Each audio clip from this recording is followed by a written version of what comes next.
우리 하나님의 말씀 다니엘서 4장입니다. 다니엘서 4장 19절에서 27절 1239면이 되겠습니다. 우리 다 같이 19절에서 27절 같이 읽습니다. 벨드사살이라 이름한 다니엘이 한동안 놀라며 마음으로 번민하는지라. 왕이 그에게 말하여 이르기를 벨드사살아, 너는 이 꿈과 그 해석으로 말미암아 번민할 것이 아니니라.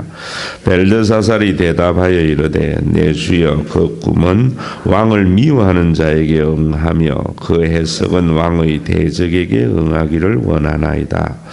왕께서 보신 그 나무가 자라서 견고하여지고 그 높이는 하늘에 닿았으니 땅 끝에서도 보이겠고 그 잎사귀는 아름답고 그 열매는 많아서 만민의 먹을 것이 될 만하고 들짐승은 그 아래에 살며 공중에 나는 새는 그 가지에 깃들었나이다. 왕이여, 이 나무는 곧 왕이시라. 이는 왕이 자라서 견고하여지고 창대하사 하늘에 닿으시며 권세는 땅끝까지 미치심이니이다. 왕이 보신 적 한 순찰자 한 거룩한 자가 하늘에서 내려와서 이르기를 그 나무를 베어버리라. 그러나 그 뿌리의 그루터기는 땅에 남겨두고 새와 새 노줄로 동이고 그것을 들풀 가운데에 두라. 그것이 하늘 이슬에 젖고 또 들짐승과 더불어 제 몫을 얻으며 7대를 지내리라 하였나이다. 왕이여, 그 해석은 이러하니이다. 곧 지극히 높으신 이가 명령하는 것이 내 주 왕에게 미칠 것이라. 왕이 사람에게서 쫓겨나서 들짐승과 함께 살며 소처럼 풀을 먹으며 이슬에 젖을 것이요 이와 같이 7대를 지낼 것이라. 그때에 지극히 높으신 이가 사람의 나라를 다스리시며 자기의 뜻대로 그것을 누구에게 주시는 줄을 아시리이다. 또 그들이 그 나무 뿌리에 그루터기를 남겨두라 하였은즉 하나님이 다스리는 줄을 왕이 깨달은 후에야 왕의 나라가 견고하리이다. 그런즉 왕이여, 내가 아뢰는 것을 받으시고 공의를 행함으로 죄를 사하고 가난한 자를 긍휼히 여김으로 죄악을 사하소서. 그리하면 왕의 평안함이 혹시 장구하리이다 하니라. 아멘. 다니엘서 6장까지는 비교적 논란도 없고 또 쉽지요. 바벨론의 역사적인 배경이 분명하고 또 다니엘서 성경 자체가 해석을 잘 해주기 때문입니다. 7장부터는 아주 기괴한 모습의 상징, 숫자 이런 것들이 많이 나오기 때문에 논란이 많습니다. 우리 목요일부터는 우리가 좀 정신 차리고 봐야 될 것입니다. 왜 그런가? 7장부터는 살아있는 권력에 대한 경고입니다. 그렇기 때문에 직접적인 말을 하다가는 그 말씀이 전달되지 않기 때문에 그런 상징을 통하여 살아있는 권력에 대해서 경고를 하고 있다 하는 것을 염두에 두고 오늘 말씀도 여러분 잘 아는 대로 느부갓네살이 2번의 꿈을 꾸었지 않습니까? 전대미문의 건축과 정복을 하고 난 이후에 첫 번째의 꿈, 신상의 꿈을 통해서 하나님께 영광을 돌리고 또 그 하나님의 역사를 느부갓네살은 알았지요. 그래서 오늘 4장 초반에도 보면은 느부갓네살이 하나님께 영광과 찬송을 돌리는 모습을 보게 됩니다. 그런데 그가 하나의 꿈을 꾸었는데 그 꿈이 하늘에 닿을 만큼 큰 나무에 관한 꿈이지요. 원래 묵시문학에서 나무는 대부분 나라를 상징합니다. 그리고 그 나무에 공중의 새들이 깃들고 들짐승이 깃들고 이런데 묵시문학에서는 새는 악마를 상징하기도 하지만은 또 여러 민족을 상징하기도 합니다. 그래서 묵시문학을 항상 할 때에는 성경만이 아니라 다른 묵시문학의 형태도 보면은 상징의 의미를 알 수 있는 것이요. 느부갓네살이 세운 바벨론의 대제국이 굉장히 커서 하늘에 닿을 만큼 영향력이 있는데 많은 민족이 그 힘 앞에서 안식을 누린다.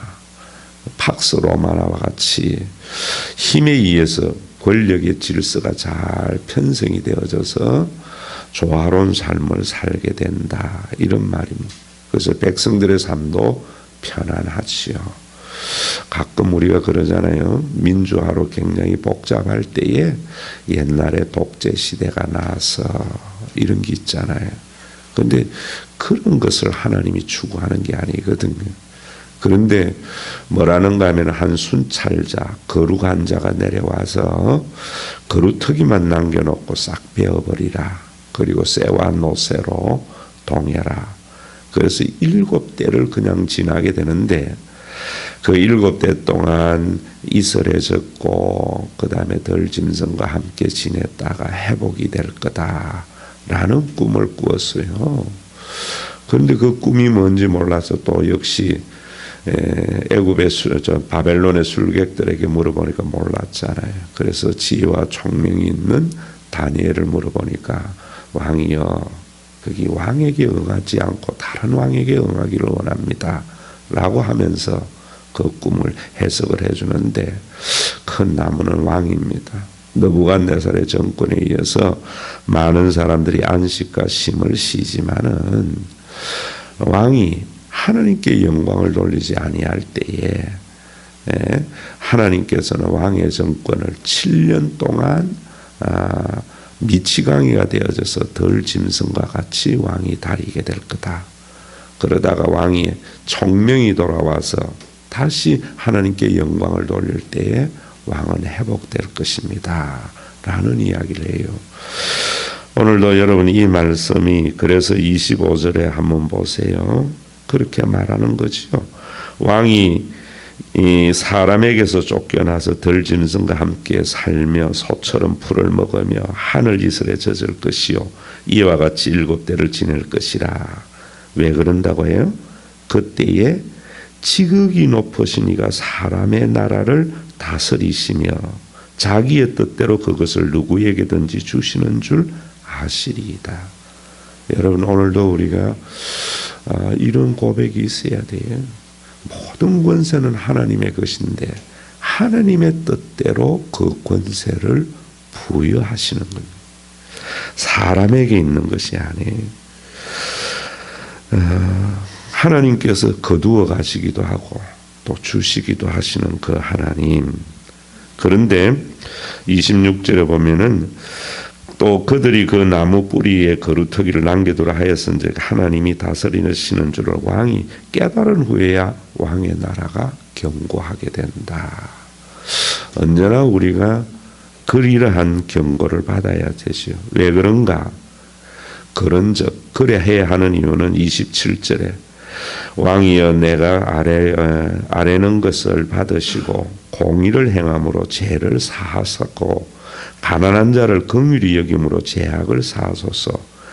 그리하시면 왕의 평안함이 혹시 장구하리다.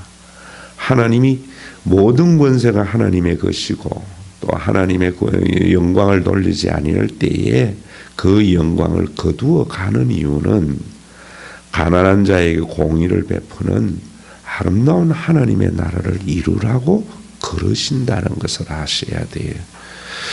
우리가 다른 사람을 보고 그 말씀을 가지고 판단하라는 거. 까불더니만은 잘 됐어. 이런 말 하라고 주는 말이 아니에요. 하나님께서는 이 말씀을 우리는 이 말씀을 가지고 그렇게 참 많이 이해하지요. 여러분 거기에 여러분들에게 나눠준 교환에 보면은 그 초록색 일지요 1페이지 제가 한번 읽으면서 설명해 드릴게요. 그 위에 보면은 이제 그 단락부터 이 말씀을 주신 이유는 이스라엘은 예루살렘으로 돌아가면 더 이상 세상의 왕정 정치와 같이 권력과 돈에 의한 질서의 나라를 세우려거나 그러한 힘을 가지고 다른 나라를 지배하려 하지 말고 신명기의 법대로 하나님의 나라를 세워야 하는 것입니다. 이걸 말하는 거예요. 여러분, 항상 하나님의 계시는 그 전에 있는 모든 성경을 중심으로 하는 것이다 하는 것을 아셔야 됩니다. 그러나 한 가지 우리가 알아야 할 것은 어제 주일에도 말씀드렸지만은 여러분 이것 아셔야 이단의 협박에 넘어가지 않아요. 하나님께서는 노아 홍수의 무지개 언약을 통해서 약속하셨듯이 이제 더 이상 인간의 악한 질서와 제도와 법 때문에 세상을 멸하지 않는다는 것을 아셔야 돼요. 자꾸만 여러분 이단들은 이 악한 세상을 하나님께서 홍수와 같이 썰어버린다 하지만은 무지개 언약은 지금도 유효합니다.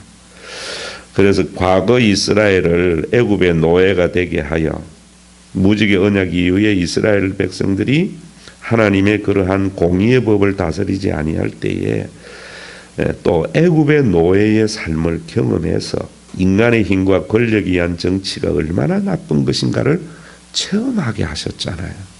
그 사람들은 사람 위에 사람 없고 사람 밑에 사람 없는데 애굽에서 400년 동안 인간의 악한 제도와 권력, 힘에 의해서 철저히 고통의 삶을 경험한 그들이 가나안에 들어가서 신명기의 법을 주면서 인간의 죄로 인한 악한 질서와 제도로 가난하게 된 자를 위하여 공의와 긍휼을 베풀어 사회적인 약자에게도 희망이 있는 나라를 세우라고 하나님께서 하신 거예요, 여러분.